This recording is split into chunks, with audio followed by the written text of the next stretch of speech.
YouTube'da qanday qilib 1 minutda 100 ta shorts video yasab, oyiga 15 million daromad topsak bo'ladi. Uning uchun biz YouTube'dagi ko'p prosmotr qilgan videolarni topib olamiz. Masalan, bizda MrBeast'da eng ko'p prosmotr qilgan videosi, ya'ni 800 million.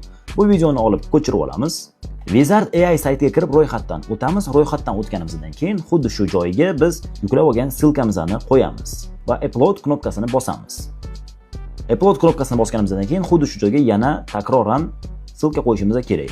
Bu yerda qaysi tilda videoni yasab bering deb so'rayapti. Biz tilni angliyskiga qo'yib qo'yamiz va upload knopkasini yana bir bora bosamiz. Tak, bizdan so'rayapti. Nastroykalarni qanday qilay deyapti. 9 ga 16 format bo'lsinmi yoki 1 ga 1 format bo'lsinmi deb. Shorts bizda 9 ga 16 format, 9 ga 16 formatda qoldiramiz va bu yerda Get AI Clip knopkasini bosamiz. Mana do'stlar, 30 sekundda uzun videodan bizga Wizard AI sayti 100 ta qisqa short videolarni yasab, montaj qilib berib, subtitrlarni ham qo'yib berdi.